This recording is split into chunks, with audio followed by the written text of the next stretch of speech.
High বন্ধুরা, কেমন আছো? চাষিরা যত কষ্ট করে চাষ করে ফসল ফলানোর জন্য, কিন্তু এখানে দেখো এই ধান চাষটা যে করেছে সব মরে গিয়েছে। এরকম ধান চাষ হলে কি হয়, এরা চাষ করতে মন যাবে? তারপরেও চাষিরা হাল ছাড়ে না। এই কেবা হলো না তো কি হয়েছে আবার পরের বছরে? কেন ভাই? এরকমই হাল, এরকমই হচ্ছে এখন।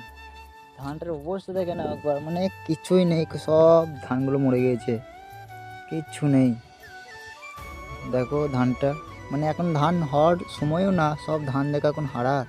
এই ধানটা হয়ে গেছে, কিন্তু এতে হচ্ছে এমন অবস্থা, মানে মাঝে মাঝে সব শীষগুলো মরে গিয়েছে। তারপরেও চাষিরা চাষ করা ছাড়ে না, কারণ তারা কী ভাবে যে এই বছরে হয়নি, গা বা পরের বছরে হবে। এইভাবে চাষিরা আবার চাষ করতে লেগে যায়, কিন্তু প্রত্যেক বছরেই একই হাল। দেখুন, সব ধান তো হয়নি, দু একটা মাঝে মধ্যে হয়েছে। তবে এটা দেখে তো আমার কেমন কেমন লাগছে একটা, যে এই ধানটাই মরে গেল, মানে এইখানের মধ্যে এই একটাই ধান হয়েছে। চাষিরা হয় তবু চাষ করবে, কারণ তারা না করলে তো খেতে হবে না কেউ। তারা আছে বলেই চারটি ভাত পাচ্ছ সবাই, চাষিরা আছে বলেই। চাষি না থাকলে কি করে চাষ করবে, আর কি করে তোমরা খাবে? আর এখন ইউনিক হয়ে গেছে সব কিছু, চাষিরা চাষ করাও ছেড়ে দিচ্ছে।